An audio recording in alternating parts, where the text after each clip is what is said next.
If you found the process of passing your DMV driver's test an insurmountable challenge, don't worry. There's hope. The answer could be as simple as understanding common errors made by drivers during the driving test, and a little insight as to what the DMV examiner expects. This video is designed to explore those errors and offer tips for overcoming them. Attorney Rock Kendall represents drivers in formal hearings before DMV driver safety officers throughout California. Rock has helped drivers from age 17 to 100 years regain their licenses through DMV hearings. In my experience, drivers who have been driving for more than 50 years tend to be set in their ways. They're perfectly good drivers, but they're not going to be successful test takers without focusing on what is necessary to get a passing score on their driver's test. While a perfect score is possible during a driver evaluation, your examiner doesn't expect that or require it. All that is expected or required is a passing score. Well, contrary to what you might believe, the DMV examiners are not out to pass or fail anybody. They're out to assess performance, and if the performance is good enough, you'll get a passing score. If it's not up to snuff, you'll get a failing score. Mike Dunham is the owner and principal instructor of the Laguna Beach Driving School. His expertise provides valuable first-hand knowledge of the testing process. Well, in all of my years as a driving instructor, I've come to know exactly what the DMV examiners are looking for. It's more than just proper driving mechanics. There are certain clues and signals that the examiners will be looking for to develop an overall picture of your driving ability, the command that you show over your vehicle, and to make sure that you have proper awareness of your surroundings. This video is divided into 4 fundamental categories. First are some fundamental concepts that you should consider about the driver evaluation process. Then we'll provide 16 important test-taking tips. Next, we'll consider a half-dozen more general concepts that the examiner is also looking for during your driving performance. And finally, a quick review to ensure you're ready for a successful test.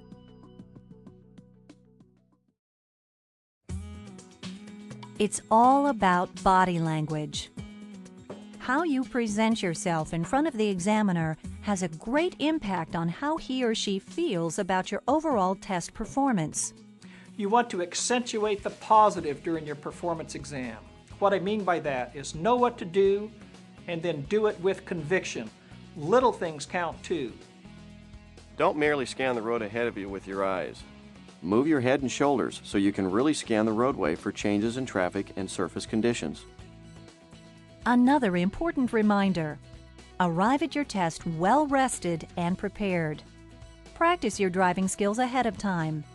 Have your proof of insurance, vehicle registration, and any other documents required by the DMV when you arrive there for your test. When parked, always use your parking brake. Examiners are looking for this before you even start your engine. Make sure your turn signals and brake lights are working properly. Make yourself familiar with the vehicle you're going to be taking the test in, especially if it's not your own. Know where the controls for the headlights, turn signals, wipers, horn, front and rear defroster, and hazard lights are. The examiner will typically ask you to demonstrate the correct hand signals for turns and stops in case your turn signals ever fail. However, for the test, you will be required to use the turn signals on your vehicle. So review these things before you arrive at the DMV. Your preparedness will make a powerful statement to the examiner. Thoroughly review these things before your arrival at the DMV, and make sure your tires have sufficient tread and air pressure. Your windows and mirrors should be clean. Now that you're ready for your test to start, there are some important things that will help you during the test itself.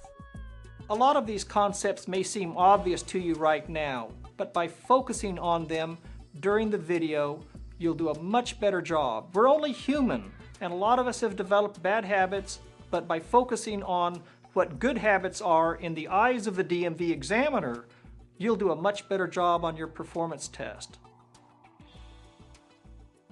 The number one reason why people fail the drive test, in my experience, is they simply don't look and move their head enough. It's more than just moving your eyes. You have to turn your head, and to some extent your shoulders too. The examiners can't see your eyeballs, so you have to show the examiner that you are looking for traffic by moving your head. The key is to exaggerate it. Remember, this is a performance evaluation. Some examples of when you do this are just before you go through an intersection. We call this a traffic check. You need to move your head both ways prior to entering in case someone is running the red light. Red lights don't stop cars. Drivers do. Anytime you come across a side road, turn your head in that direction in case someone doesn't see you and tries to turn out in front of you. So constantly check for vehicles, pedestrians, and other bicycle traffic, not to mention any road hazards. Then react safely and calmly to any situation that you may come across. To say you need to use your mirrors during your driver's exam is something of an understatement. The DMV handbook recommends that you look in your mirrors every 2 to 5 seconds. Proper use of your rear view and side view mirrors can make a big difference in the results of your test. Examiners are watching to make sure that you look in your rear view mirror each and every time that you're going to apply the brake. This is important as you do not want to be hit from behind. Going too slow during your driver's exam can be just as detrimental as going too fast. It's also not safe.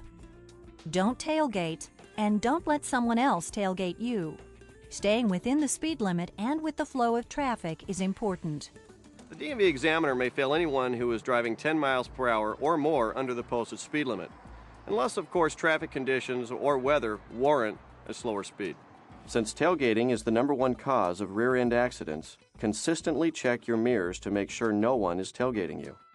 If there is someone there, check your speedometer. If you're driving too slow, adjust your speed accordingly. If you're driving the proper speed, you may want to change lanes, turn onto a different street, or pull over to the side of the road to let the tailgater pass. This will help prevent accidents. To make sure you're not tailgating someone else, practice the 3-second rule. Watch the car ahead of you pass a certain point and count or time 3 seconds. If you pass the same spot before reaching 3, you're tailgating and need to slow down by easing off the gas pedal. Also, never drive in the left lane, the passing lane, or sometimes called the fast lane. Move over to the right when you are driving slower than everyone else, even if you are driving the speed limit. This tends to upset people and could cause road rage. Only drive in the left lane in preparation of making a left turn or in the process of passing another vehicle.